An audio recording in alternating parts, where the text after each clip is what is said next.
Tercero, desenmascarar es también descubrir la esencia o la identidad de algo o de alguien. En cuarto lugar, desenmascarar también es hacer pública la realidad oculta de una persona o cosa, la realidad que está oculta. Sinónimos de la palabra desenmascarar, pues descubrir, destapar, revelar, mostrar, denunciar, etc. Hemos dicho que lo que queremos es desenmascarar al enemigo. Entonces por eso pienso que es bueno también leer la definición de la palabra enemigo. Enemigo es alguien que se opone a algo o a alguien o es contrario a ellos. Persona que tiene mala voluntad a otra y le desea o hace mal. Eso se considera un enemigo. En tercer lugar, el enemigo es el contrario en la guerra. Es contra quien se pelea, no contra el amigo. Cuarto lugar, enemigo es la persona o grupo que se opone a otro, sea por sus ideas, pensamientos o actividades o por cualquier otro motivo. Sinónimos de la palabra enemigo: adversario, que también aparece en la Biblia, contrario, rival, contrincante, oponente, no está mal escrita, es oponente, etc. Hemos leído la palabra retaguardia. Hay que saber lo que estamos hablando. La retaguardia es la parte de un ejército o de una fuerza desplegada que avanza en la parte trasera o que se mantiene más alejada del enemigo. Retaguardia es también la zona más alejada del frente de toda zona ocupada por el enemigo. Sinónimos de retaguardia: detrás, posterior, cola, final, etc. Desbaratar significa deshacer o arruinar algo. Sinónimos de la palabra desbaratar: desordenar, dilapidar, desorganizar, desarreglar, etc. Vamos a tener en la mano o ahí al alcance la página que dice arriba Amalek y Amán. Esa es la primera que vamos a estar leyendo en esta mañana, ¿sí? Amalek y Amán. Partimos de la base que Amalek era un pueblo real que existía, que se había arraigado en la tierra de Canaán antes de que el pueblo de Israel viniera de la esclavitud de Egipto. Y Amalek, como vamos a ver en este día, fue el primer pueblo que se atrevió a atacar directamente al pueblo de Israel, pero utilizó una estrategia muy interesante y fue atacarle por la parte de atrás, por la retaguardia. No es el enemigo que se caracteriza por ir de frente, como podían ser otros enemigos de la Biblia, sino que es el enemigo que aprovecha la parte débil, a los cansados, a los enfermos, a los que no pueden ir al mismo ritmo de los demás. Esa es la forma como ataca Amalek, por la espalda, ¿no? Entonces vamos a leer algunas cositas que se dice aquí, vamos a ir metiéndonos en el estudio de esta mañana. Amalek es esa nación que ha intentado destruir al pueblo de Israel a lo largo de su historia. En términos físicos, Amalek es una nación de individuos que odian a los judíos con un odio violento y mortal. Pero cualquier fenómeno físico tiene una raíz espiritual. Todo fenómeno físico no es más que una fuerza espiritual que se manifiesta en el mundo. Hemos dicho en más de una ocasión que lo natural en muchas ocasiones es un reflejo de lo espiritual. Cuando tú vas, por ejemplo, caminando y ves tu sombra en el suelo, la sombra no eres tú, la sombra es un reflejo de lo que tú realmente eres. Pero lo que vemos es la sombra, pero lo que vemos es un reflejo de lo que no se puede ver, ¿de acuerdo? Entonces, cuando ocurre algo en el mundo natural, el hombre que no tiene el Espíritu de Dios no puede interpretar, no puede leer, ni siquiera se percata de que detrás de ese fenómeno aparentemente normal, algo que ocurrió como producto de la casualidad o como una intervención de la naturaleza, pues él no sabe leer lo que está pasando, ¿no? Detrás de una situación, detrás de una guerra o detrás de cualquier situación. Sin embargo, queremos insistir en esto. Para nosotros los creyentes, los acontecimientos aparentemente normales y naturales de la vida tienen una lectura diferente, una lectura, digamos, también de tipo espiritual, porque Lo natural es un reflejo de lo espiritual. Entonces, el apóstol Pablo, que era conocedor de esta gran verdad que estamos diciendo en esta mañana, cuando él escribe la primera carta a los hermanos de la iglesia de Corinto, les dice que cuanta cosa ocurrió en el Antiguo Testamento, desde que salieron de la tierra de Egipto hasta que llegaron a la tierra prometida, dice, todo aquello fue una especie de sombra, todo aquello es un ejemplo natural de lo que está ocurriendo en el mundo espiritual y sobre todo en el tiempo en el cual vivimos nosotros hoy en día. Los enemigos naturales que tuvo que enfrentarse Israel, como los amalecitas, los amorreos, los jebuseos, etcétera, pues simplemente son un ejemplo, un botón de muestra objetivo, visible, de esos enemigos espirituales con los cuales tendría que enfrentarse el pueblo de Dios a lo largo de la historia. El faraón es un tipo de Satanás. Moisés es un tipo de Cristo, el personaje, el instrumento que el Señor utiliza para liberar, para sacar de la esclavitud al pueblo de Israel. La tierra prometida es un ejemplo de nuestra nueva vida en Cristo, de cómo podemos disfrutar de una libertad, cómo podemos servir y conocer al Señor, etcétera, etcétera. Así que todo lo que vamos a estar viendo acerca de Amalek, si bien es cierto que ocurrió realmente y hubo un pueblo que existía que se llamó Amalek, Amalek es el tipo, hay dos figuras de dicción muy importantes en la Biblia, las iremos estudiando Dios mediante ahora en estas clases de hermenéutica que hemos comenzado, y una es el tipo y otra es el antitipo. El tipo es lo que prefigura, lo que anticipa lo que va a suceder en el futuro, y cuando tú ves el cumplimiento de ese tipo en la persona real o en el acontecimiento real, eso es el antitipo, ¿vale? Entonces Amalek es un tipo de todos los enemigos que a lo largo de la historia se enfrentarían no solamente con el pueblo de Israel, sino con todos los creyentes en el Dios de Israel, ¿vale? Seguimos leyendo el párrafo número 2, así que quédate con esto. Todo fenómeno físico no es más que una fuerza espiritual que se manifiesta en el mundo. Amalek representa, por lo tanto, esa fuerza que desea destruir al pueblo de Dios y a su destino, su propósito. Ahora, ¿qué fuerza espiritual es la que representaba en su momento el pueblo de Israel? ¿Por qué tanto empeño en destruir a ese pueblo? Porque el pueblo de Israel tenía el deber de la presencia de Dios en el mundo. Era el único pueblo en aquel momento que existía monoteísta de la tierra, y Dios le dijo en cierta ocasión a ellos que ellos iban a ser sus testigos. Todos los pueblos que en aquel tiempo existían, todos absolutamente, salvo el pueblo de Israel, eran politeístas.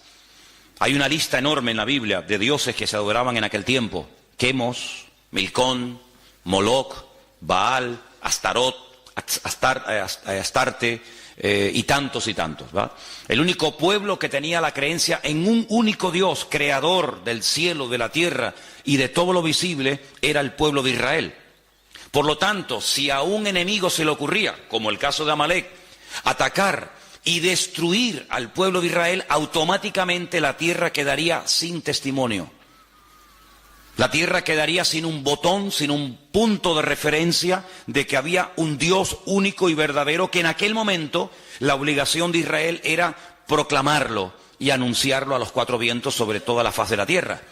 Por lo tanto, cuando leemos, y lo hemos hecho en esta mañana, que Amalek realmente a quien ataca es al trono de Dios, pues uno puede darse cuenta de que el objetivo final de Amalek no solamente era destruir físicamente a una serie de personas llamadas en aquel tiempo el pueblo de Israel o judíos, sino que el objetivo de Amalek era que en la tierra no hubiera testimonio de que un día hubo un Dios que creó el cielo, la tierra, las naciones, los peces, al hombre, etcétera, etcétera, y por lo tanto es como si hubiera matado a Dios. La existencia de Dios queda borrada, no hay testimonio, no hay vestigio en la historia de que hay un Dios creador, porque el único pueblo que lo representaba y creía en él y le honraba y le servía era esta gente. Al desaparecer, al destruir a este pueblo, automáticamente ya a Dios no se le ve por ninguna parte. Entonces, por eso cuando leemos que Amalek se levanta contra el trono de Dios, la palabra, la expresión trono de Dios representa su soberanía, su dominio, su majestuosidad, su presencia, su existencia en el mundo. Eso es lo que significa el trono de Dios, ¿de acuerdo? Fijaros que, por ejemplo, antes de Amalek Satanás, vamos a leer esas porciones también seguramente en esta mañana, Satanás, él lo que intenta es destronar a Dios. No solamente quitar a Dios de en medio, sino que no se hable de Dios, de su existencia, de su obra, y de esa manera, pues el mundo queda a la deriva, como un barco sin timón. No hay presencia de Dios, no hay testimonio de Dios, por lo tanto comamos y bebamos, que aquí no pasa nada. Ese es el objetivo de Amalek. Los testigos dan testimonio de aquello que no puede ser visto. Eso es un testigo, una persona que cuando algo ha ocurrido y ellos lo han podido ver, son llamados. Eso es fundamentalmente la función de un testigo. Si algo está presente o es evidente, son totalmente innecesarios los testigos. Esto es solo cuando la cosa o suceso no puede ser percibido directamente, entonces es cuando se llama a los testigos. ¿Usted estuvo allí? ¿Usted vio que él le atacó? ¿Y qué dijo? ¿Usted lo vio? ¿Y cómo fue? ¿Y cómo no fue? ¿Y cuántos eran? ¿Y a qué hora era más o menos? Eso es lo que hace un testigo. Si en lo que el testigo va a decir es evidente y es visible, la presencia de los testigos es totalmente innecesaria. Por lo tanto, como la presencia del Señor, la soberanía del Señor era un concepto abstracto, invisible, tenía que haber una presencia visible, en este caso era el pueblo de Israel, que diera testimonio de que cada vez que la gente levantaba la cabeza y veía un pájaro cruzar por el cielo, ese pájaro no salió de la nada, sino que detrás de ese pájaro hay un creador que lo diseñó, que lo formó y que ahí lo puso. Y detrás de esa estrella, y detrás del sol, y detrás de la luna, y cuando paseamos por el campo y vemos las flores y los animales, etcétera, etcétera, ellos eran los únicos testigos en aquel tiempo de todo esto. Por lo tanto, Amalek, su objetivo era borrar de la faz de la tierra todo vestigio y presencia de Dios. Por lo tanto, de la misma manera, la presencia de Dios no era percibida directamente en el mundo. Por eso el pueblo de Israel, en aquel momento, era el testigo que tenía la tarea de dar testimonio de que detrás de las bambalinas se hallaba la presencia del Señor. Si ellos callaban, automáticamente Dios quedaba mudo en el mundo. Digamos en cierto sentido que Israel en aquel momento era la boca de Dios, era el testigo de Dios que podía decirle al mundo que detrás de la creación había un creador y un diseñador. De la misma manera, hoy en día, todos y cada uno de nosotros, no solo con nuestras palabras, sino con nuestras vidas, debemos de dar testimonio de la existencia y de la presencia de Dios en el mundo. Por eso la persecución no solamente ya abarca al pueblo de Israel, sino que abarca a todo aquel que ha creído y que ha confiado y que ha depositado su fe en el Dios del pueblo de Israel, en el Dios único y verdadero. Por eso no solamente Amalek ataca y sigue atacando al pueblo de Israel, sino que también ataca a todo el conjunto del pueblo de Dios, y ahí lógicamente entramos tú y yo. El pueblo de Israel es el único pueblo monoteísta del mundo, es el único pueblo que va de un extremo a otro, o cree en el Dios único y verdadero, el Dios de Abraham, de Isaac y de Jacob, o no creen en nadie. No hay católicos judíos, no hay personas que se abrazan a cualquier otra creencia o religión, o creen o no creen, o son creyentes en el Dios único y verdadero, o son ateos, son paganos y no les interesa absolutamente nada. Por eso es un pueblo que en Medio Oriente, es el único pueblo en el Medio Oriente, rodeado de más de 200 millones de árabes, de musulmanes, que da testimonio de que el Dios que se adora en ese pequeño país, en ese pequeño territorio, es un Dios diferente. No es Alá, no es Mahoma, no es el Corán, sino es el Dios de siempre, y por eso una guerra constante y permanente contra ese pueblo que está marcando allí una diferencia. Si el pueblo de Israel fueran todos musulmanes, si el pueblo de Israel, en vez de adorar al Dios de Abraham, de Isaac y de Jacob, adoraran a Alá y creyeran en Mahoma y tuvieran el Corán, automáticamente se acabaría el conflicto. Pero, como no es así, es una piedra en el zapato. Es un pueblo que va en contra de la norma establecida de la zona, y por lo tanto el enemigo no quiere que en un territorio donde él ha hecho lo que le ha dado la gana durante generaciones y generaciones, haya un pueblo, por así decirlo, que le lleve la contraria. Pero ahora no solamente existe ese pueblo, Ahora no solamente hay esa gente allí, sino que ahora hay por toda la faz de la tierra, por los 5 continentes de la tierra, hay diseminado más de 1.000 millones de personas que creen también en el Dios de los judíos, o en el Dios que vino a través del pueblo de Israel. Por lo tanto, la guerra es contra todo creyente verdadero en el Dios único y verdadero que es nuestro Dios. Amén. Seguimos. Amalek, mientras leemos, ustedes pueden ir pensando de quién más o menos podemos estar hablando. Y Amalek está dispuesto a sacrificarse a fin de destruir completamente cualquier evidencia de la presencia de Dios en el mundo. Está dispuesto a hacer cualquier cosa con tal de borrar la existencia y el testimonio de Dios en la tierra. El mayor acto de obediencia pedido por Dios a un hombre fue el acto de sacrificar a un hijo. Ese fue el mayor acto de obediencia que jamás Dios le ha pedido a un hombre. Ya sé que hay otros casos, como por ejemplo el de Saúl, que también lo vamos a analizar, que era un acto de obediencia, de acatar la voluntad, la misión de Dios para su tiempo, pero nada que ver con el hecho de que Dios te pida que mates a tu hijo. Es mucho más fácil matar a un filisteo que matar a tu hijo. Es mucho más fácil construir un barco en medio de la nada, como hizo Noé, que matar a tu hijo.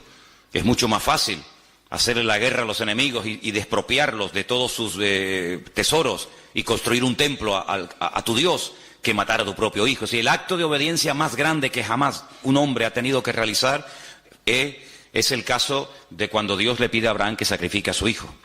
Por lo tanto, ellos saben perfectamente en esa cultura que el acto de obediencia más grande que un hombre estuvo dispuesto a hacer fue sacrificar a su propio hijo. En cierto sentido, un hijo es una proyección de uno mismo, ¿verdad? Como alguien dijo, ¿qué es un hijo? Es la proyección de tu yo. Tu yo se proyecta en tu hijo y el de tu hijo en su hijo y así sucesivamente. Por lo tanto, en ese contexto religioso y espiritual, Amalek está dispuesto a sacrificarse a sí mismo porque saben que es el mayor acto de obediencia y de sacrificio y de fervor religioso que un ser humano puede expresar a ese Dios. Ese es el espíritu de Amalek. Un espíritu que está dispuesto a ir más allá de lo lógico, de lo normal, del sentido común, ir en contra natura. Amalek le domina este espíritu de estar dispuesto incluso a inmolarse, de hacer lo que haga falta, con tal de que ese Dios en el cual ellos no creen y lo desprecian, sea totalmente aniquilado. Está dispuesto, como hemos dicho, al sacrificio, está dispuesto a sacrificar todo, absolutamente todo, con tal de alcanzar esa meta. Por ejemplo, si ustedes van a la ciudad de Jenin, a la ciudad de Ramala, a la Franja de Gaza y a otras poblaciones palestinas, las calles, las avenidas, los bulevares, los parques de esas ciudades tienen los nombres de todos aquellos, entre comillas, mártires que han dado su vida por la causa palestina.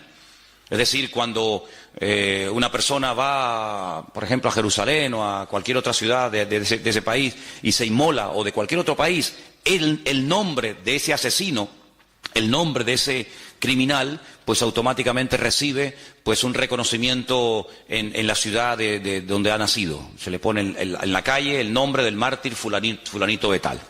Increíble. Entonces está dispuesto a sacrificar todo lo que tiene con tal de llegar a esa meta. Amalek es la distancia, ahora entramos en otro concepto, es la distancia entre lo físico y lo espiritual. En ese espacio, ese es el terreno donde él vive y se mueve como pez en el agua. Y está dispuesto a sacrificar su vida para defender ese espacio. Es como, por ejemplo, cuando un perro está en su territorio, salvo el mío, es capaz de hacer lo que haga falta con tal de defender su territorio. Por eso los machos marcan el terreno como diciendo, esto es mío, ¿vale? Satanás también tiene territorios marcados, señalados, donde él cree que ahí puede hacer lo que quiera. Y coloca a sus instrumentos, sea Amalek o sea quien sea. Y está dispuesto a defender ese territorio a muerte. Por eso cuando el apóstol Pablo, y leeremos esta porción en el día de hoy, en Efesios capítulo 6, él habla de espíritus territoriales, no solamente de demonios que en un momento determinado individualmente pueden afectar o enfermar a personas o debilitarlas o incluso hasta matarlas, enajenarlas, como el caso también del endemoniado gadareno, sino que incluso marca territorios, marca zonas, ciudades, países, donde considera que él es el dueño, ¿verdad? El príncipe de la potestad del aire, principados, potestades, gobernadores de las tinieblas de este siglo, huestes espirituales de maldad, etcétera, etcétera. Entonces, en un sentido profundo, el significado de esta batalla entre Amalek y el pueblo de Dios es que ellos luchan contra Dios y contra su presencia en el mundo. Esta es la raíz de todas las batallas y de todas las guerras. Así de claro. Vamos a leer algunos versículos en esta mañana. Voy a pedir a algunos de ustedes que me ayuden. Por ejemplo, vamos a leer en 2 de Timoteo 4:7, 1 de Pedro 5:8. Entonces, leamos esos dos versículos antes de seguir adelante en esta mañana. Repito, 2 de Pedro 4:7, perdón, 2 de Timoteo 4:7 y también 1 de Pedro 5:8. ¿Quién tiene Timoteo? ¿Sí? Vamos. He peleado la buena batalla, he acabado la carrera, he guardado la fe. Pablo es el autor bíblico que más términos militares utiliza en sus cartas. Casco, espada, yelmo, guerra, soldados y cantidad de términos típica y puramente militares. Habla de guerras, habla de batallas, habla de enemigos.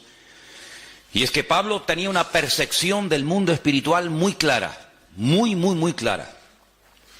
Y por eso él dice al final de su carrera, al final de su ministerio, que él lo que realmente ha hecho a lo largo de su existencia es pelear la buena batalla. Si él no ha estado de rositas, él no ha estado de vacaciones, él no ha estado pegándose la gran vida, sino que él ha sido un guerrero. Él llegó incluso a decir, yo traigo en mi propio cuerpo, físicamente hablando, marcas de las pedradas, del martirio, de los zarpazos de los leones, de lanzas, en fin, de tantas y tantas cosas. Porque Pablo compara la batalla espiritual del creyente con una auténtica guerra. Y el campo de batalla nuestro hoy en día es el mundo. Y por eso el apóstol Pablo, cuando describe la realidad de la vida cristiana, la describe como una persona que está continuamente en guerra, como un soldado, y por eso utiliza los términos que acabo de mencionar, ¿no? El apóstol Pedro habla acerca de que tenemos todos un enemigo en común. Y ese enemigo lo compara a un animal. ¿Quién tiene, por favor, según 1 de Pedro 5:8, Sonia? Dice, sed sobrios y velad, porque vuestro adversario el diablo, como león rugiente, anda alrededor buscando a quien devorar. Vuestro adversario es una realidad. Continuamente está dando vueltas y vueltas y vueltas, tratando de buscar a alguien y devorarlo, matarlo, destruirlo. No es que le va a hacer una caricia, no es que le va a venir a asustar, sino devorarlo, destruirlo completamente. Así como Amalek quería destruir completamente la presencia de Dios en el mundo, representada en aquel momento por el pueblo de Israel, hoy en día Satanás lo que quiere es que no haya testimonio en tu casa de la presencia de Dios, que no haya testimonio en tu barrio, que no haya testimonio en el mundo de que nosotros estamos hoy en día siendo testigos de Cristo, de su resurrección, de su muerte, de su venida, etcétera, etcétera.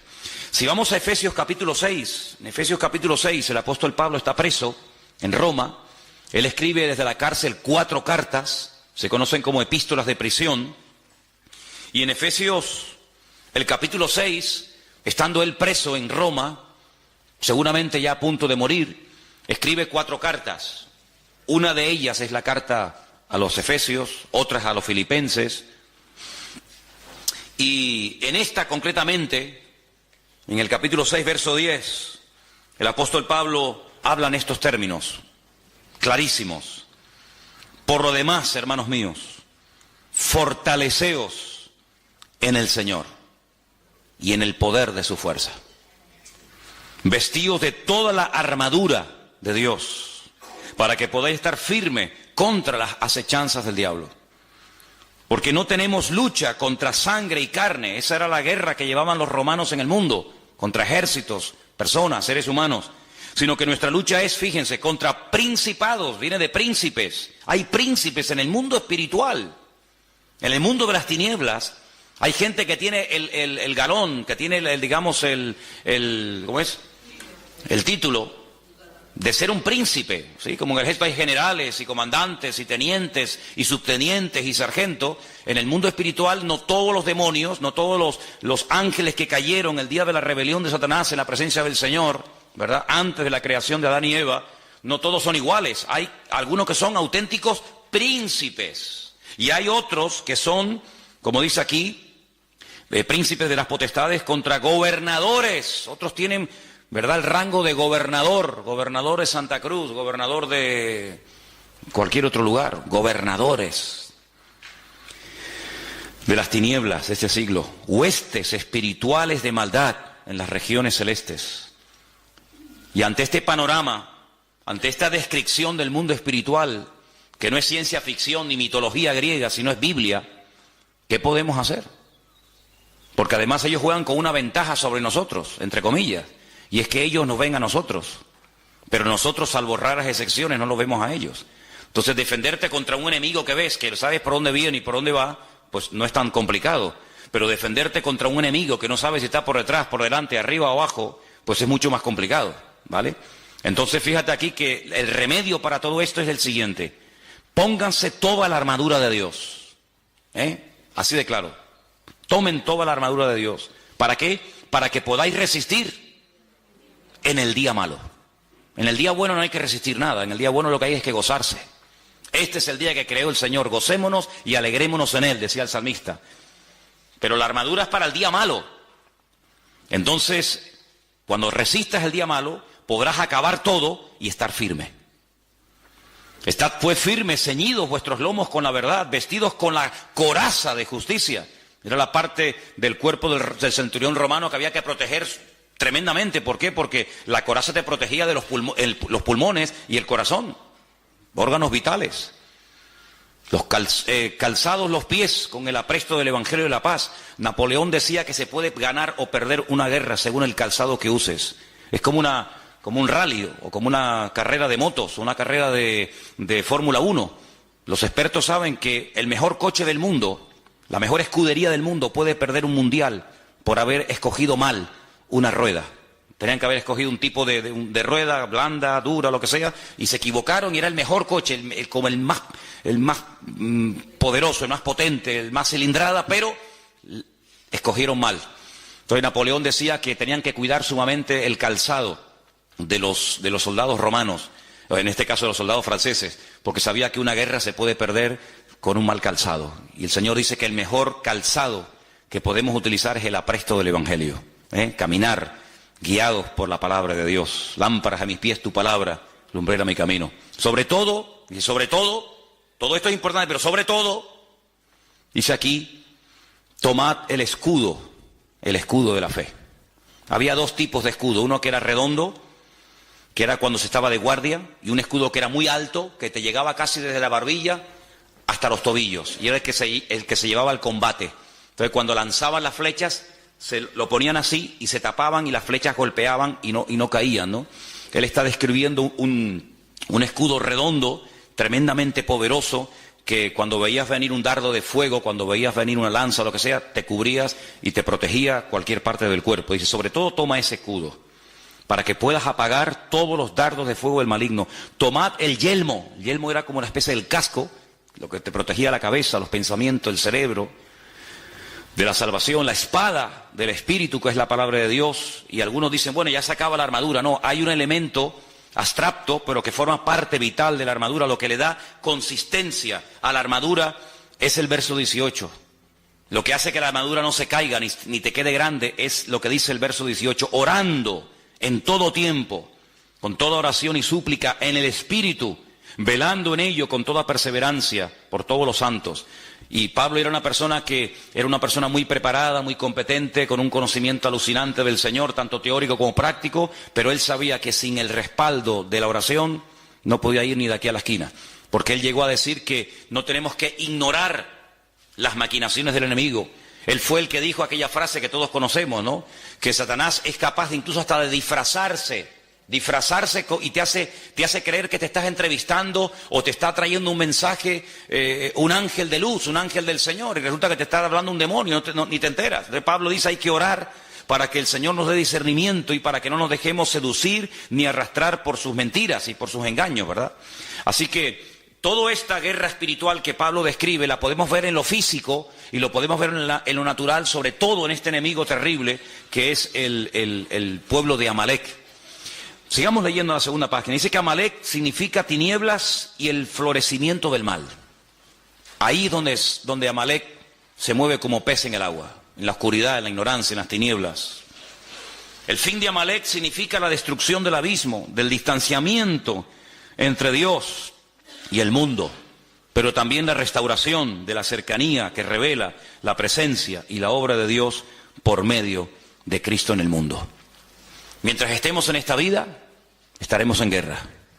Mientras estemos vivos, tenemos que estar velando y orando, como se decía en esta mañana, porque no estamos aquí de paseo, sino estamos aquí para dar testimonio, estamos aquí para hacer luz, para marcar una diferencia, y Satanás va a hacer todo lo posible por evitar que nosotros cumplamos con nuestro objetivo.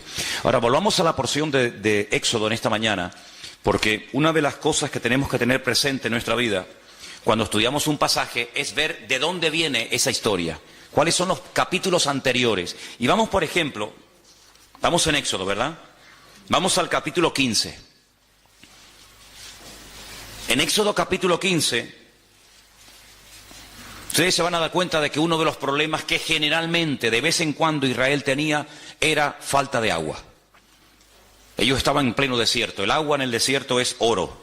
Por lo tanto, cuando faltaba el agua, el problema era terrible. El estado de ánimo de la gente cambiaba. La gente era diferente cuando había agua que cuando no había agua.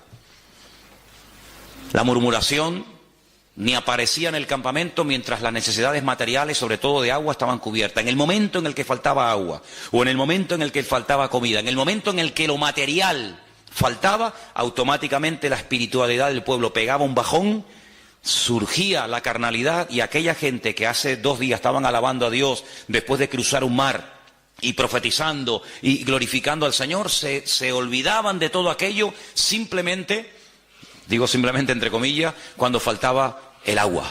Por eso ustedes van a darse cuenta de lo valorado, del valor tan grande que tenía el tema del agua. La mayoría de los salmos donde aparece la palabra agua se escribieron en el desierto. Por ejemplo, el número 1, bienaventurado el varón que no anduvo en consejo de malos, y habla de cómo será como un árbol plantado junto a corriente de agua. Mi alma tiene sed del Dios vivo, y tantos salmos que hablan del agua. Era un elemento tremendamente valorado. Bueno, pues en el capítulo 15, del versículo 22 al versículo 27, encontramos una parada de las tantas que hizo el pueblo de Israel antes de llegar a la tierra prometida. Encontramos una parada donde encontraron agua. Sí, había agua, pero no se podía beber. Entonces, ¿para qué la queremos? Ellos se pararon en un lugar que en hebreo se llama Mará. Mará significa amargura. Vamos a leer el pasaje para que nos demos cuenta qué cosa tan interesante ocurrió aquí. Hizo Moisés que partiese Israel del Mar Rojo. Salieron al desierto de Shur, anduvieron 3 días por el desierto sin hallar agua.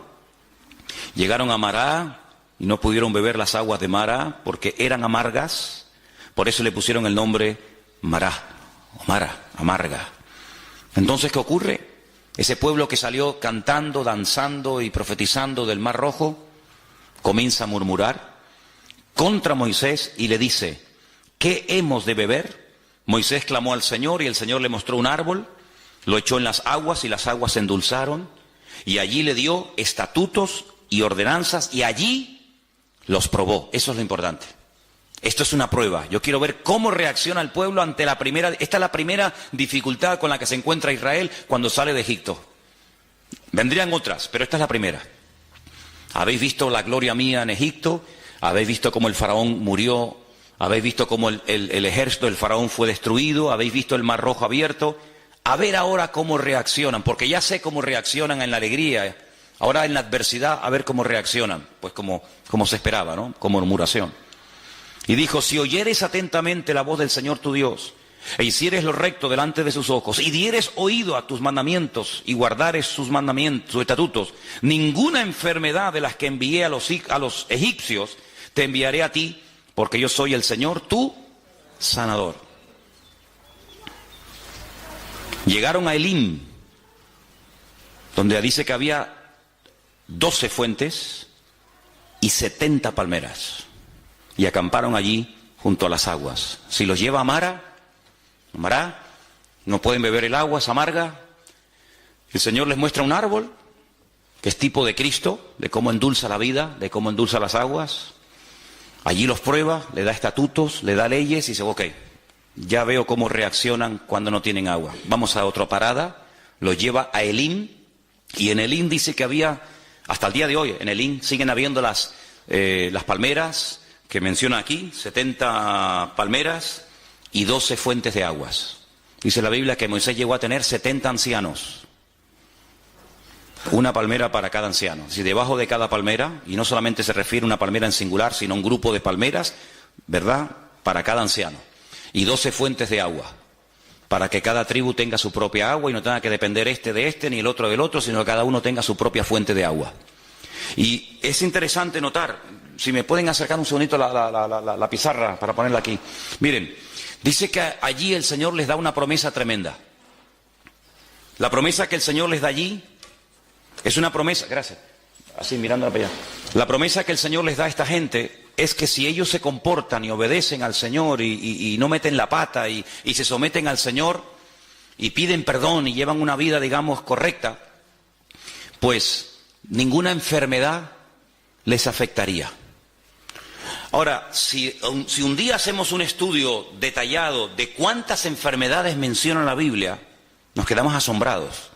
Porque incluso en los tiempos en los que el Señor le dio la palabra al pueblo de Israel, había enfermedades que no existían.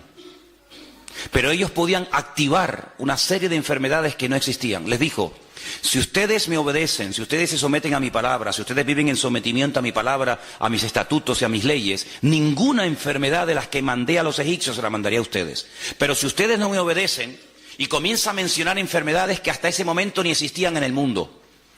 Luego, el tema del perdón, el tema de vivir cerca del Señor es muy interesante. Por ejemplo, tú tienes buena letra, ¿no, Daniel? Pon ahí, pon la palabra Mejilá. Apunten ahí si quieren esto. La palabra Mejilá, con J. La palabra Mejilá significa perdón, en hebreo, perdón. Eso es. Y una palabra que él va a poner abajo, que es la palabra Mahalé, significa enfermedad. Mejilá, perdón, Mahalé,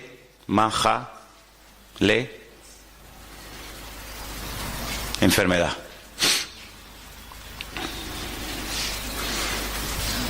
Ahora, estas dos palabras que ustedes tienen ahí, Mejilá y Mahalé, en hebreo se escriben sin vocales. Se escribiría una M, una J y una L, porque no hay vocales en hebreo. Es decir, que la misma palabra se puede leer como Mejilá o se puede leer como Mahalé. ¿Qué nos está diciendo el Señor? ¿Qué le estaba diciendo al Señor a su pueblo en Mará? Si ustedes me obedecen, si ustedes se someten a mis estatutos y a mis leyes, si ustedes realmente viven una vida de perdón, ninguna enfermedad les afectará a ustedes. Hay un antídoto divino y sobrenatural contra la enfermedad, y es vivir sometido a la voluntad de Dios. El otro día leí un artículo tremendamente interesante. ¿De qué muere la gente en Israel? Se llamaba así el artículo. ¿De qué mueren los judíos? Claro, por supuesto, lógicamente hay también enfermedades como en cualquier parte del mundo. Pero más del 88% de la gente en Israel, ¿sabéis de qué muere? De viejos. Como dijo el médico cuando murió mi abuelo, se le acabó la pila. Se le acabó la pila. Tenía una pila alcalina alucinante, ¿no? Se le acabó la pila. Es decir, que hay enfermedades que están relacionadas muy directamente con la actitud espiritual con la que tú vives. De hecho, en el libro de Proverbios, no es el tema, ¿no? Pero en el libro de Proverbios hay enfermedades que tienen que ver, por ejemplo, con los huesos, que tienen que ver mucho con el perdón. La persona rencorosa, la persona que odia, la persona que no quiere perdonar, la persona que tiene esa herida contra el padre, contra la madre, contra el abuelo, contra el marido, contra lo que sea, dice que termina secándose los huesos. ¿Qué es secarse los huesos? Que los huesos pierden su función, que terminas oxidándote, porque la enfermedad está directamente relacionada, no en todos los casos, pero en muchos casos la enfermedad está directamente relacionada con el perdón y el perdón con la enfermedad. Donde hay perdón, hay una salud emocional que afecta positivamente tu salud física, y por el contrario exactamente igual.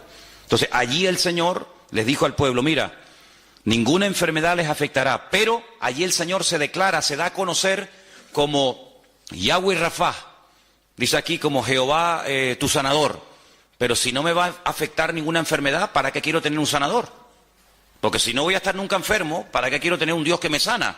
Porque yo sé que ustedes no me van a obedecer. Y como sé que no me van a obedecer, te digo de antemano que cuando te enfermes, cuenta conmigo que yo te sano. ¿Qué te parece? Podía haber dicho, ninguna enfermedad de las de Egipto les va a afectar a ustedes. Punto, ahí se acaba el pasaje. Pero añade, porque yo soy el Señor tu sanador. Pero si no estoy enfermo, ¿para qué quiero que me sanes? Es que yo sé que tú te vas a caer en enfermedad, porque vas a hacer todo lo contrario a lo que yo te estoy enseñando en este lugar. Nuestra vida delante del Señor tiene un valor incalculable. El Señor dio su vida por todos y por cada uno de nosotros. El Señor está muy en serio, se ha tomado muy en serio, sinceramente, nuestras vidas. De hecho, hasta el día de hoy yo creo que no tenemos ninguna queja, no hay ninguna objeción, no hay nada que podamos decir, mira, el Señor me ha fallado en esto y en esto. El Señor no nos ha fallado absolutamente en nada, ¿no? Pero si hay algo en tu vida que no está bien, algún pecado oculto, alguna actitud que no es bíblica, que no es correcta delante de Dios, y termina este retiro, y mañana domingo no, porque hay culto, pero el lunes de la semana que viene, vuelves otra vez a los mismos hábitos, a la misma historia, pues es como si hubieras perdido el tiempo. Yo creo que hemos hecho un alto en el camino, mientras el mundo está ahí con sus desmadres y con sus historias y con sus rollos. Nosotros hemos decidido un poco separarnos, aislarnos, venirnos a este lugar y no solamente escuchar palabras, no solamente tomar apuntes y cantar y estar un rato entretenidos, sino que la idea un poco ha sido y es el aislarnos de todo ese ambiente y plantearnos delante del Señor. Le voy a dar importancia a lo que el Señor le da importancia en mi vida. Hemos hablado mucho acerca de Amalek, de cómo ataca, de cómo se mueve, de cómo podemos en un momento determinado abrir una brecha, de abrir una puerta para que el enemigo tome el lugar. Y todo eso, hermanos, todo eso tiene que producir un efecto en nuestra vida, ¿no? El otro día leí una historia o una anécdota que decía que si tenemos, por ejemplo, un pedazo de barro, de plastilina o de algo en lo cual se puede hacer una marca y cogemos un anillo y hacemos una marca, efectivamente el anillo deja una marca en esa plastilina o en esa arcilla, pero no lo cambia, no lo transforma, no deja la esencia del anillo en ese material. Y lo que no puede ser es que en nuestra vida el Señor venga, nos hable, nos confronte, nos exhorte, nos enseñe, nos empuje, etcétera, pero que después volvamos otra vez a lo mismo, ¿no? Yo pienso que sería una pérdida de tiempo y una auténtica desgracia el hecho de saber lo que el Señor quiere de mi vida y no hacerlo, ¿no? Y bueno, en estos días hemos estado hablando mucho acerca de un personaje llamado Amalek, que, como hemos dicho ya en más de una ocasión en estos días, fue un personaje real. Era una tribu, digamos, de salvajes que vivían en la parte sur de Israel, ya lindando con la parte del desierto, llegando casi a la península del Sinaí. Y fue el primer enemigo, el primer pueblo que sin previo aviso y sin ser atacado previamente, él ataca al pueblo de Israel que viene de una esclavitud de muchos siglos, casi 4 siglos, y desarrolla una estrategia diferente, porque generalmente los ejércitos en aquella época luchaban cuerpo a cuerpo, se veían las caras. Sin embargo, Amalek tiene la osadía, dice que no tuvo temor de Dios. Es una expresión típica de cuando tratamos el tema de Amalek. Dice que no tuvo temor de Dios. Ellos sabían quién era esa gente, ellos sabían de dónde habían venido, ellos habían oído los milagros impresionantes, únicos e irrepetibles que Dios había hecho por ese pueblo. Y dice que al no tener ningún temor de Dios, no tener en consideración lo que Dios había hecho por ellos, ellos, ya te digo, sin previo aviso hacen así y les atacamos, ¿no? Pero son tan cobardes en su ataque que dice que no van de frente, sino que le atacan por la retaguardia. Es decir, le atacan por la parte de atrás y desbaratan la retaguardia, y dice que en la parte de atrás, dice la Escritura, que iban los cansados, los débiles, las personas que no podían ir al ritmo de los que iban en cabeza. Y entonces, cuando se dieron cuenta, Amalek se había introducido dentro del pueblo y decían, pero ¿dónde está el enemigo? Si no lo vemos, ¿no? Está detrás, ahí está matando a mujeres y a niños y a los pobrecitos que no tienen fuerza, ¿no? Y dijimos que Amalek Amalek en cierto sentido, pues representa un tipo de estrategia diabólica, un tipo de estrategia satánica que consiste en muchas cosas, ¿no? Hemos visto que en el libro del Génesis, aunque uno diga, no me digas, bueno, pues en el libro del Génesis, sabiendo buscar entre las páginas en su texto original, vemos que aparece uno de los nombres de los personajes que también se ha hablado en estos días aquí, y es el de Amán, el famoso Amán, el terrible Amán, el que aparece en el libro de Esther, ¿verdad? Aquel que odiaba a Mardoqueo, a Mordejai, y preparó una horca para matar, según él, a su peor enemigo, y resulta que él no sabía que estaba preparando su propia horca, ¿no? Las vueltas que da la vida. Y hemos visto cómo Amalek, ya digo, era un enemigo físico real, una tribu de salvajes que vivían en esa parte del desierto, pero también, en cierto sentido, representa la duda, representa la impureza, representa el enfriamiento, representa el alejamiento de parte del Señor. Y todas estas palabras las hemos visto y las hemos explicado, e incluso algunas las hemos hasta escrito para que ustedes vieran, ¿no?, en lo que consiste. Es un espectro muy amplio, ¿no? Amalek no es solamente un enemigo que ataca de una manera y nada más, sino que Amalek es tal vez uno de los enemigos espirituales más amplios, y presenta un panorama de diferentes ataques y diferentes líneas en las cuales viene. Pero hay algo muy importante que yo quisiera que en esta mañana volviéramos a repasar, y está en Éxodo capítulo 17. La Biblia dice que el ataque vino en un lugar llamado Refidim. Creo que no lo dije. Si lo dije, lo vuelvo a repetir. La palabra Refidim significa lugar de descanso. Lugar de descanso. Ellos habían estado previamente en un lugar llamado Mará, donde dice que cuando llegaron no pudieron probar las aguas porque eran aguas amargas. Hasta el día de hoy, en esa parte del desierto, esas aguas existen, pero no se pueden beber. Son muy amargas, son de color rojo, como si estuvieran oxidadas, para que nos entendamos.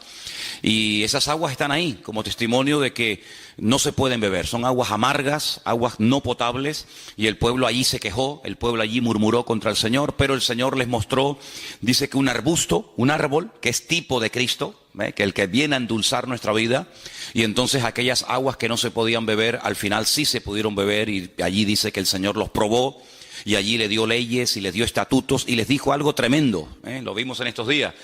Si ustedes obedecen mi palabra y obedecen a mis estatutos y a mis principios y a mis decretos, etcétera, etcétera, ninguna enfermedad, ninguna plaga, ninguna cosa negativa de las que mandé a los egipcios, ustedes las experimentarán. Es decir, ustedes estarán como vacunados en contra de todas esas enfermedades. Pero al final añade el Señor, yo, vuestro sanador.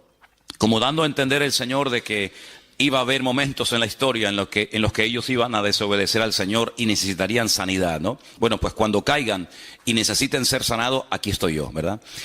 Entonces vimos que de ahí fueron a un lugar, a un oasis precioso, 70 palmeras, 12 fuentes de agua llamado Elim.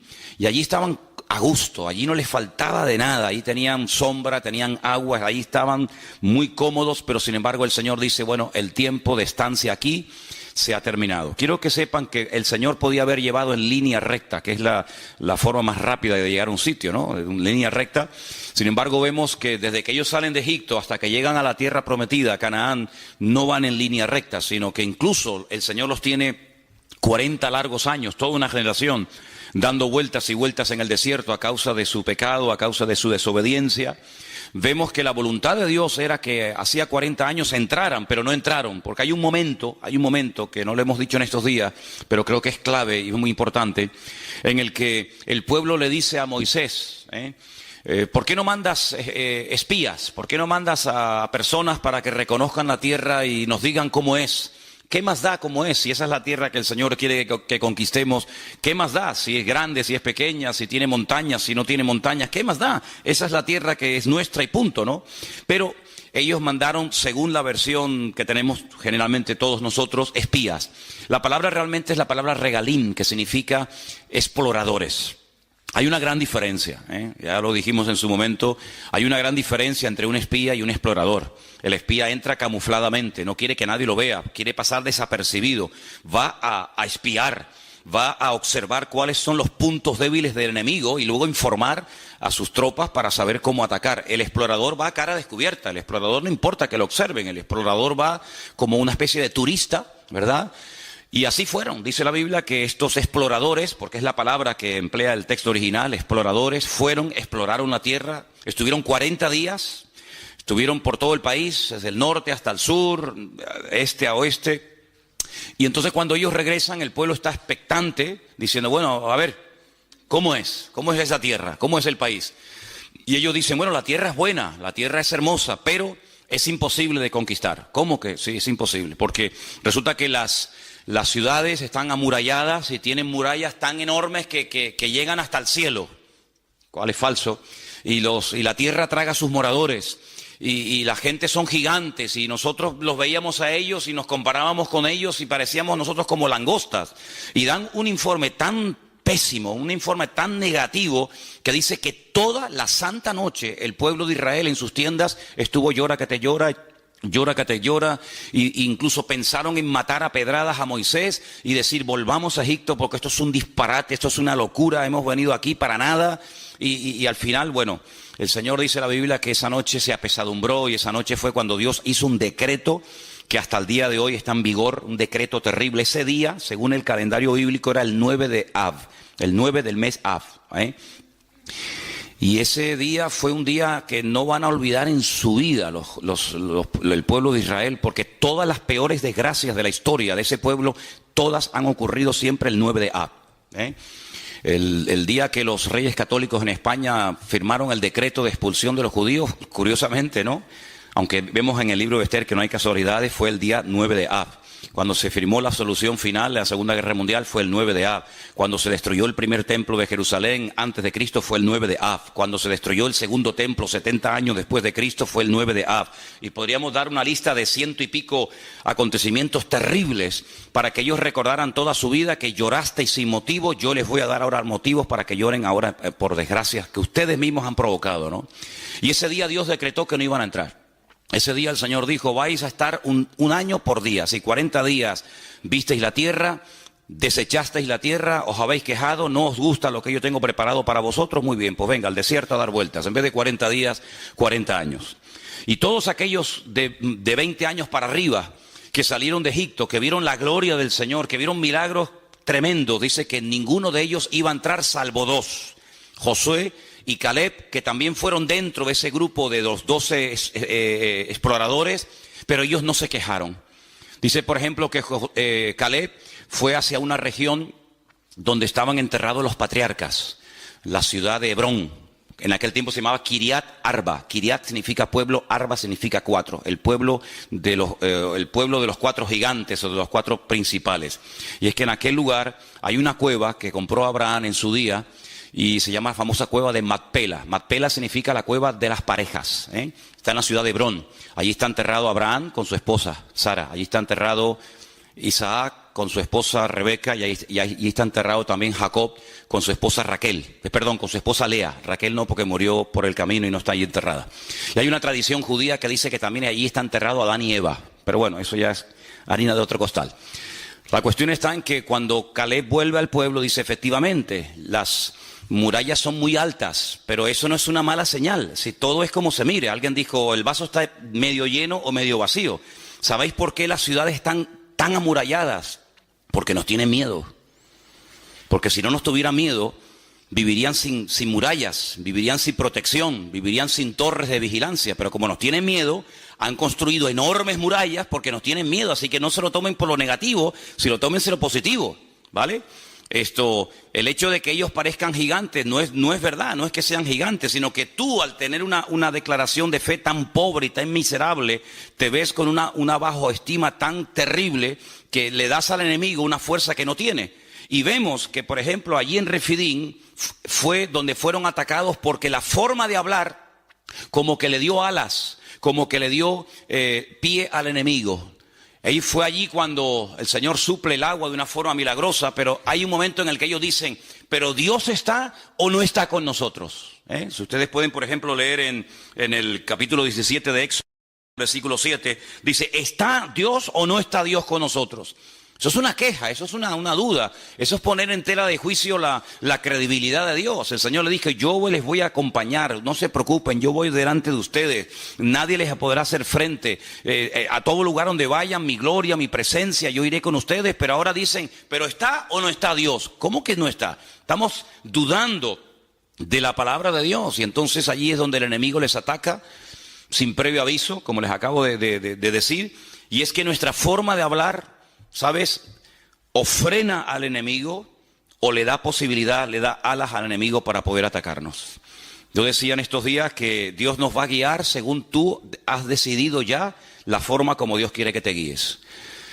En otras palabras, si escoges el camino de la duda y de la queja, del lamento, no te preocupes que tendrás muchos motivos para lamentarte en el 2016. Pero si coges el camino del servicio, de agradar a Dios, no te preocupes, como dice la Biblia, porque esa es la promesa, todo te irá bien. Irás de victoria en victoria y de gloria en gloria y de triunfo en triunfo. Pero tú decides la forma como tú vas a dejar que el pastor de los pastores, el Señor Jesucristo, pastoree tu vida. Así que allí Amalek les ataca, y les ataca por la parte de atrás, donde dice que estaban los cansados, los trabajados, como dice la Biblia, los débiles. Y hay una traducción, una posible traducción que también se le podía haber dado a estos dos términos hebreos, y es a los que tenían miedo del futuro. Y tal vez dice, bueno, yo no estoy cansado, yo no estoy trabajado, yo no estoy extenuado, yo no estoy aficiado, pero tengo ciertos temores. ¿Conseguiré trabajo? ¿No conseguiré trabajo? ¿Saldré de la crisis? ¿No saldremos de la crisis? ¿Qué pasará con el futuro de España? Esa actitud es una actitud que le da alas al enemigo, porque el pueblo de Dios tiene que hablar en fe y vivir en fe. Y hasta que no cambiemos nuestra forma de hablar, no vamos a poder cambiar nuestra forma de vivir. Y hasta que no cambiemos nuestra forma de vivir, no vamos a poder ver cosas grandes y maravillosas en nuestra vida. Albert Einstein dijo en cierta ocasión algo tremendo, y él dijo, si estamos continuamente haciendo lo mismo, no vamos a poder ver cambios y cosas diferentes. Si seguimos hablando igual, orando igual, creyendo igual, comportándonos igual, no vamos a ver cosas diferentes en nuestra vida. Por lo tanto, nuestra forma de hablar es un imán que atrae la bendición de Dios o que la aleja y que la espanta. Entonces, aquellos espías, aquellos exploradores, cuando volvieron, dijeron, sí, la tierra es buena, la tierra es maravillosa, pero vamos a ver, ¿es buena o no es buena? ¿Es la tierra que el Señor nos ha dado o no es la tierra que el Señor nos ha dado? Fíjate que dice que entre dos hombres, eso es algo increíble, pero real, entre dos personas tuvieron que ayudarse el uno al otro para poder traer un racimo de uvas. ¿Y cuánto pesaba cada uva? Serían así como se las coge Trotsky y las revienta todas, ¿no? Dos hombres para coger un racimo de uvas. Muchacho, pero con cada uva hacías así, y te hacías un litro ahí de zumo, ¿no? Algo increíble. Y se dieron cuenta de que la tierra era impresionante, la tierra era rica, era fértil. Pero había condiciones que ellos tenían que tener en cuenta. El Señor les dijo, mira, cuando ustedes vivían en Egipto, el agua nunca faltaba. Porque tenían el río Nilo, que por cierto dice la Biblia que en los últimos tiempos se secará. La lengua de Egipto se secará. Dice, pero a la tierra a la que yo voy, a la tierra a la que ustedes van y yo les envío, es una tierra que les mandará en su momento la lluvia temprana y la lluvia tardía en base a la forma como ustedes vivan y en base a la forma como ustedes hablen. Si ustedes hablan mal, si ustedes se quejan, si ustedes se apartan de mis caminos, si ustedes se enfrían, si ustedes comienzan a adorar a otros dioses, olvídense, aquí no va a llover, aquí no hay río, aquí no es como Egipto, que movías una piedra y salía el agua por las tajeas, sino que aquí es una dependencia diaria y permanente de parte del Señor. Si hablan bien, si hay victoria, si hay bendición, la lluvia cae. Pero si ustedes, por la forma de hablar, pueden llegar a cerrar el cielo, y dice la Biblia, el cielo se volverá como si fuera de bronce. Y por eso dice la palabra que hasta para la lluvia tendría que depender de la forma de hablar. Y estamos viviendo en unos tiempos en los que es muy importante cómo hablamos y cómo actuamos y cómo vivimos y cómo reaccionamos, porque lo que no podemos hacer es reaccionar, pensar y hablar y vivir como actúa la gente del mundo. Nosotros vivimos en este mundo, pero no somos de este mundo. Nuestra mirada está puesta en un Dios poderoso, en unas promesas que son sí y amén en Cristo Jesús. Y no podemos bajo ningún concepto entrar en desánimo, en derrota, en murmuraciones y en quejas, porque eso le da alas al enemigo, y a quien tenemos que darle alas es a nuestro Dios. ¿Cuántos dicen amén? Así que en esta historia hay un momento en el que vemos que este conflicto es diferente. Este conflicto no es una guerra simplemente de 1000 contra 5000 o hombres contra hombres, sino que aquí hay un factor espiritual muy importante. Y vamos a leerlo en Éxodo capítulo 17 otra vez, por favor, a partir del versículo 8. Éxodo capítulo 17, hay un momento en el que Moisés dice, mira, yo voy a subir al monte a orar, y tú tienes que salir a pelear contra este enemigo en lo natural, y yo pelearé contra las fuerzas que lo ungen y que lo respaldan y lo apoyan en lo espiritual. Y dice la palabra que suba a lo alto de un monte. Vamos a leerlo. Entonces vino Amalec y peleó contra Israel en Refidim, versículo 8. Y dijo Moisés a Josué, escógenos varones y sal a pelear contra Amalec mañana, porque yo estaré sobre la cumbre del collado y la vara de Dios en mi mano. Hizo Josué como le dijo Moisés, peleando contra Amalec, y Moisés y Aarón y Hur subieron a la cumbre del collado. Y sucedía que cuando alzaba Moisés su mano, Israel prevalecía. Mas cuando él bajaba su mano, prevalecía Amalec.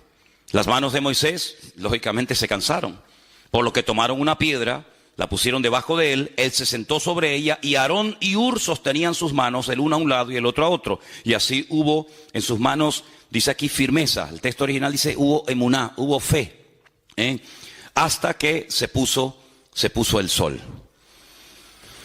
Dije el otro día que gracias a estos dos hombres, Aarón, que es muy conocido porque es el hermano carnal de Moisés, y gracias a Hur, Moisés tuvo firmeza, Moisés tuvo la capacidad, la constancia de poder tener sus manos levantadas por encima de su cabeza y ver una aplastante victoria sobre el enemigo. Pero ¿quién era este Hur? No lo dijimos, pero vamos a decirlo ahora. Hay varios versículos que quería compartir con ustedes.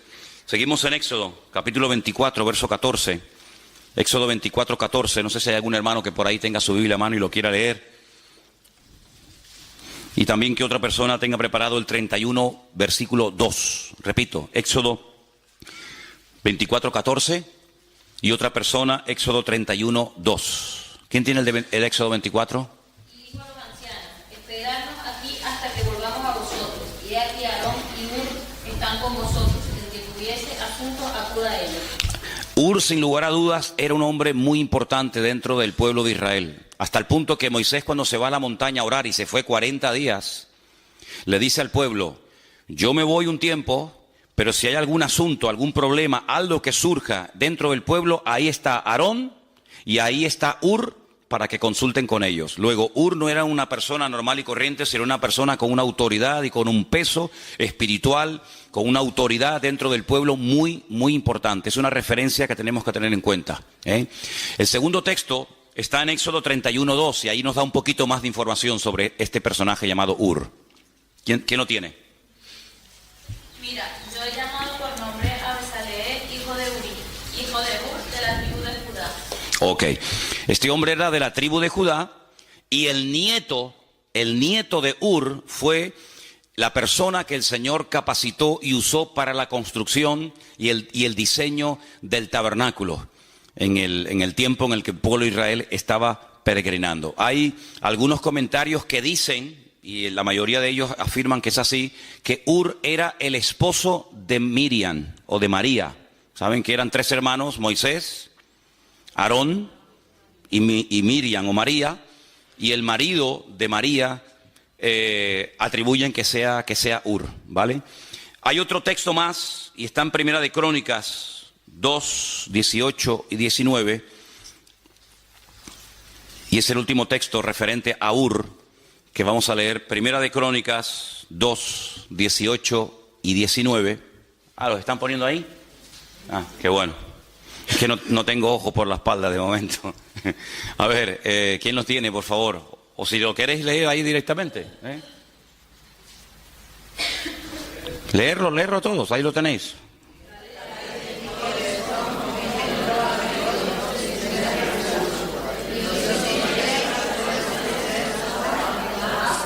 Pasa al siguiente.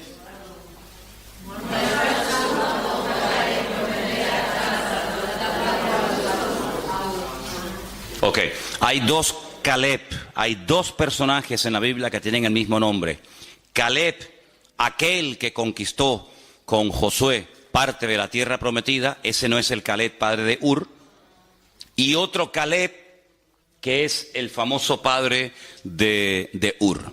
Es decir, esta persona era una persona con influencia, era una persona con autoridad, era una persona con peso. Y esta persona, junto con el hermano de Moisés, suben a lo alto de esa montaña y le sostienen las manos mientras Moisés se sienta y está orando. Sí, aquí vemos cómo aprendieron a trabajar en equipo, cómo aprendieron a colaborar. Ese famoso salmo que se dice tantas y tantas veces: mirad cuán bueno y cuán delicioso es, ¿qué? Habitar los hermanos juntos en armonía, ¿En qué se basa? ¿A qué hermano se refiere? Nosotros lo apropiamos para nosotros, ¿no? Y decimos, bueno, cuando estamos los hermanos juntos en armonía, y bueno, está bien, no es que estemos cometiendo una barbaridad, pero realmente se refiere a la hermosa compenetración y al trabajo en equipo que hubo siempre entre Aarón y entre Moisés. De hecho, en ese salmo, que acabamos de citar ahora un poquito, el Salmo 133, se menciona al final del salmo, se menciona Aarón, dice, es como el óleo sobre la barba de Aarón que desciende sobre el borde de sus vestiduras, ¿verdad? Y allí bien. Entonces, Aarón supo ocupar su lugar, Moisés supo ocupar su lugar, María supo ocupar su lugar, y mientras Aarón funcionó en el terreno que Dios le puso, que era de sumo sacerdote, mientras Moisés hacía la función de vocero o profeta de Dios, y mientras su hermana María, que dice que era profetisa, era una mujer que llevaba la alabanza en el pueblo de Israel, todo funcionaba a la perfección. En el momento en el que Aarón, porque generalmente Moisés no cometió ese error, pero en el momento en el que Aarón o María salían de su terreno y se querían ocupar de otras cuestiones, automáticamente habían problemas. Por ejemplo, la Biblia nos enseña que María en una ocasión dijo: ¿y por qué cuando Dios quiere hablar al pueblo, por qué siempre tiene que utilizar a mi hermano y no me usa a mí? Y en ese momento quedó automáticamente leprosa. Y dice la Biblia que la tuvieron que echar del campamento, porque la lepra es una enfermedad contagiosa que se pega. Y entonces la tuvieron que echar del campamento. Fíjate simplemente ese comentario. ¿Por qué cuando el Señor quiere transmitir una palabra, un mandamiento, una exhortación, por qué siempre habla a través de mi hermano y no me usa a mí? Bueno, pues porque a ti el Señor te está usando en otra cosa y a tu hermano en otra cosa, y no es para competir, sino es para complementarse. Y cuando tú no estás contenta con el don y con el ministerio y con el llamado y con el sitio donde Dios te ha puesto, estás abriendo la puerta, en este caso, a una tremenda enfermedad. Por eso en estos días, bueno, esto que has dicho de las enfermedades, de los distintos miembros del cuerpo, bueno, yo dije que hay enfermedades, como dice por ejemplo Proverbios, que trae dolencias a los huesos, pero muchas enfermedades de la piel, muchas enfermedades cutáneas, cuando tú vas a los libros del Antiguo Testamento, son producidas por una incorrecta forma de hablar, ¿vale? Entonces vimos cómo la palabra perdón y la palabra enfermedad en hebreo es la misma, aunque se pronuncia un poquito diferente, porque hay una relación entre algunas enfermedades y una falta de perdón o una mala actitud o una forma incorrecta de hablar, ¿verdad? Cuando Aarón no está contento con su posición como sumo sacerdote y en vez de él ejercer su función le da demasiado libertinaje y demasiada rienda suelta a sus hijos, se produce un caos y un desastre en el campamento, hasta el punto que la Biblia dice que se tiene que abrir la tierra y tragar, y murieron sus hijos, y el Señor le dijo: y dile a Aarón que no llore por la muerte de sus hijos, y le prohíbo ir al funeral y al entierro de sus hijos. Y es una cosa tremenda, porque cuanto más arriba uno sube, cuanto más autoridad y cuanto más peso espiritual tiene una persona sirviendo al Señor, lógicamente más serán las exigencias que el Señor le pide de ellos. Yo siempre he dicho, no es lo mismo, y lo digo esto de verdad con todo respeto, ¿no? No es lo mismo que usted venga a la iglesia y se siente y se vaya y no pasa nada. No es lo mismo que un pastor, no es lo mismo que uno que está en alabanza, no es lo mismo que una maestra de escuela dominical. A esos hay que exigirle no mucho, sino todo. ¿Por qué? Porque tienen que ser ejemplo a la congregación. Una maestra de escuela dominical tiene que llegar primero que los alumnos. No van a llegar los niños primero que su maestra. Cuando hay un campamento de niños, los primeros que tienen que estar dando el callo, ¿quiénes son? Las maestras de la escuela dominical. Y si no, quédese usted en su casa o dedíquese a otra cosa. Pero las maestras de la escuela dominical tienen que ser las primeras. Y si usted no quiere ser la primera, usted no vale para maestra de escuela dominical, valdrá para otra cosa. Y yo como pastor, pero no me exija mucho, hermano. Yo un día vendré y otro día no. Imagínense. Oye, ¿quién va a predicar hoy? Bueno, tenía que predicar Manolo, el pastor, pero no va a venir porque dice que está un poco desanimado. ¿Cómo? No, que dice que le dolía la cabeza. Es que a mí no me puede doler nunca la cabeza. De hecho, yo empecé a predicar con dolor de cabeza, ya se me quitó. ¿Por qué? Porque el Señor, cuando usted quiere servir al Señor, el Señor dice, ¿tú me quieres servir? Ok, vente para acá, pero también te voy a exigir más. Porque el viento donde pega más fuerte es arriba en la copa del árbol y no en las raíces. Y allí donde el Señor pone a algunas personas, pero también la exigencia lógicamente será mayor. Entonces, Aarón entendió que su función no era la de profeta, sino la de sumo sacerdote. Y cuando lo entendió y ocupó su lugar, miren esos hermanos, qué armonía hay entre ellos. Cómo no va a haber bendición y vida eterna, y cómo no va a derramar el Señor su unción y su gracia cuando están los hermanos juntos en armonía. Pero cuando están juntos, pero separados y revueltos, se va la bendición de Dios. ¿Cuántos dicen amén? Entonces nosotros tenemos que partir de la base de que nuestra forma de hablar, y tienes que salir de este retiro con esto en la cabeza. Tú no puedes hablar de cualquier manera, porque la forma como tú a partir de hoy hablas o hables, eso va a marcar una diferencia en el mundo espiritual. Esta palabra prevalecía. Cuando Moisés levantaba la mano, el pueblo de Israel prevalecía, y cuando las bajaba, prevalecía Amalek sobre Israel. Es muy interesante. Porque en el último libro de la Biblia, que estamos estudiando en Santa Cruz últimamente otra vez, aparece la palabra prevalecer. Y fíjate qué interesante. Dice que cuando los santos oraban en la tierra, es decir, cuando se dirigían al Señor, cuando clamaban al Señor, los ángeles en el cielo prevalecían contra los demonios. Es decir, cuando la iglesia toma su posición de autoridad, cuando la iglesia emplea el poder de la lengua, pero no para dañarse, no para cuestionar, no para criticar o para murmurar o lamentarse, sino que emplea el poder, el instrumento de la voz, de las palabras, para dirigirlas al Señor, eso como que le da fuerza a los ángeles y le da fuerza en el mundo espiritual para que el enemigo lo podamos tener a raya. Por eso, hermano, tenemos que salir de aquí con la idea bien clara de que la forma como usted va a hablar a partir de hoy vas a ser un imán que va a atraer la bendición a tu casa, o la va a espantar y la va a alejar. Por eso cuando en casa comencemos a hablar o a opinar o a no sé qué, o como a comentar negativamente, cortemos inmediatamente ese comentario. ¿Por qué? Porque la forma como nosotros hablamos es lo que va a marcar la diferencia en el mundo espiritual.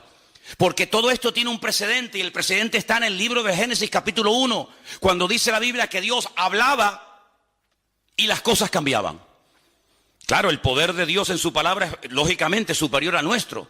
La palabra de Dios se cristaliza, se materializa, ¿verdad? Dijo Dios sea la luz y se hacía la luz. En nuestro caso no es así. Pero lo natural, ya lo he dicho 1.000.000 de veces, es un reflejo de lo espiritual. Si Dios hablaba y cambiaban cosas, quiere decir que nosotros como producto, como creación del Creador, cuando nosotros hablemos también las cosas pueden cambiar para bien o para mal.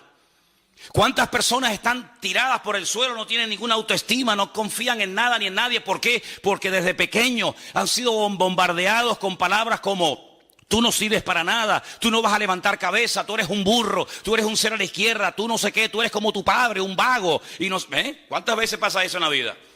Pero cuando el Señor nos llama, Él nos dice, ustedes son real sacerdocio, nación santa, pueblo adquirido por Dios, para que anuncien las virtudes mías, y que yo les llamé de las tinieblas a su luz admirable. Y ustedes son más que vencedores, y yo estoy con ustedes, y nadie les podrá hacer frente en todos los días de vuestra vida. Y diga al débil, fuerte soy, hermano. Y entonces Dios nos levanta la autoestima, no el orgullo, sino la autoestima. Y comenzamos a hablar como Cristo hablaba. ¿Cuántos dicen amén?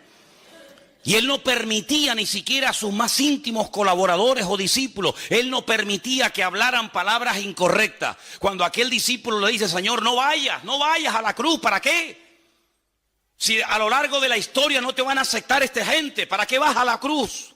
Y el Señor le dijo, apártate de mí, Satanás, porque no estás poniendo la mira en las cosas de Dios, sino que te está dejando influenciar demasiado, excesivamente por las cosas de los hombres. Tienes una visión muy corta, ves a muy corto plazo. Pero hermano, nosotros tenemos que sembrar en fe. ¿Y cómo se siembra en fe? Con la palabra. Dios me va a bendecir, Dios me va a prosperar, yo voy a ser una persona usada, Dios me va a bendecir, Dios va a abrir puertas. Y dirá, bueno, pero esto es autosugestión, llámelo como quiera. Pero esa es la forma como el Señor quiere que nosotros hablemos. ¿Cómo estás? Bueno, aquí aguantadito. ¿Cómo que aguantadito? ¿Cómo estás? Y dicen algunos, bueno, tirando. ¿Tirando qué? Piedra estás tirando. ¿Cómo estás? Bueno, aquí echando días para adelante. Sí, las expresiones son múltiples y variadas. Hay para todos los gustos y colores. ¿Cómo estás? En victoria. ¿Cómo estás? Bendecido. ¿Cómo estás? Triunfante y glorioso. ¿Por qué? Porque todo lo puedo en Cristo que me fortalece. ¿Cuántos dicen amén? Así como tenemos que hablar, hermanos. Así como tenemos que hablar, hombre. Gloria a Dios. Dejemos esas expresiones a los del mundo. Dejémoslos que ellos hablen así. Quieren hablar así, que hablen así. Así les va. En el rastro que tenemos en Santa Cruz hay un chico que todos los días viene y siempre le pregunto lo mismo. Ya sé la respuesta. Es como ¿cómo era? La erotesis. La erotesis, ¿qué era? Hacer una pregunta que ya sabe la respuesta. Esa figura de dicción. Le digo, ¿qué? ¿Cómo estás? Y yo dentro digo, aguantadito. Y al segundo dice, aquí aguantadito. Él siempre dice lo mismo. Vivimos en un edificio en Santa Cruz hace años, ahí en la Rambla, y había un portero, el portero del bloque, y decía, ¿qué? No voy a decir el nombre porque a lo mejor lo conocen y vete entonces hay algún familiar del portero aquí, ¿no? Digo, ¿qué? ¿Cómo estamos? Y siempre decía, siempre lo mismo. Así me decía tú. Yo siempre lo mismo. Nos fuimos del edificio, él sigue viviendo allí y te aseguro que han pasado, no sé, 100 años desde que me fui de allí. Y yo le pregunto hoy a este hombre, ¿cómo está? Y te aseguro que, mira, me juego un brazo de que me diría, siempre lo mismo. Ya, increíble, ¿cómo pues? Yo es que me aburro 2 veces haciendo la misma cosa, Dios mío. Yo que siempre tengo que estar haciendo algo, si no me aburro, ¿cómo voy a estar yo en un puesto de trabajo toda la vida? Siempre lo mismo, siempre lo mismo, siempre lo mismo, siempre lo mismo. Tío, qué vida más aburrida tienes, viejo. Qué sosa de vida eres, de verdad que no eres atractivo, no aparte eres bajito, gordo, feo, encima siempre lo mismo. Ya, no hay por dónde me cogerte, viejo. ¿Me entiendes? El Señor está conmigo, Dios me va a bendecir, el Señor me bendice y tal. Claro que sí, hombre, claro que sí. Y esa es la forma como podemos hablar. Y el enemigo, cuando oye a un tipo hablando así, el enemigo dice, agüita con este, vamos para allá. Porque con este no me meto, claro. ¿Me entiendes? Y eso no tiene nada que ver con la edad, no tiene nada que ver con la cultura. No, es que los suecos somos así, los españoles. No, olvídate de eso, no, ni suecos, ni alemanes, ni vaina. Somos cristianos, somos hijos de Dios. Y como hijos de Dios, el diablo tiene que tenernos miedo a nosotros. Hay creyentes, yo no sé, aquí nosotros porque no nos hemos criado con ese ambiente, pero hay creyentes que cuando les conoces y hablas con ellos, de otras congregaciones sobre todo, pues siempre están, no, es que el diablo, no, es que el enemigo, es que yo digo, pero ¿cómo puedes vivir así? Siempre con miedo.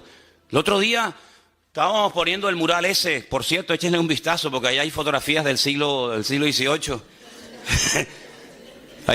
Ahí van a decir, Dios mío, dame discernimiento de espíritu porque no sé quién es este, ¿no? Y entonces resulta de que Juan, ¿dónde está Juan? Ahí está Juan. No sé cómo fue, yo pensaba, ven esos chorretes que hay por ahí del óxido de la canaleta. Pues dice, no, esto es de, ¿cómo me dijo? Del aceite o de no sé qué cosa. Digo, ¿cómo del aceite, Juan? Si esto es de la lluvia que cae arriba y está oxidada la canaleta, hay que cambiarla. Dice, no, esto es de aceite. Digo, ¿cómo? Digo, mira. Y me dice, mira para acá. Y le digo, ay, mira. Mire lo que hay aquí. Además, fíjate, hace así. Una mano. ¿La ves? Yo digo, dice, no, hay aquí, hay allí, hay... Y entonces resulta de que en el cuarto de las... ¿Cómo es? En el cuarto donde duermen ustedes, las puertas son blancas, las puso unas puertas preciosas. Y el otro día estaba en la habitación, allí creo que estaba hablando con Margarita, y veo en la puerta una mano. Y yo dije, sin haber sabido todavía la explicación de la vaina esta, yo digo, esto fue uno que tenía la mano hedionda o sucia, perdón. Perdón, ya. Como estamos de retiro, tengo mentalidad de retiro en vez de pastor ahora mismo, ¿no? Y entonces le digo, esto fue uno que tenía la mano sucia.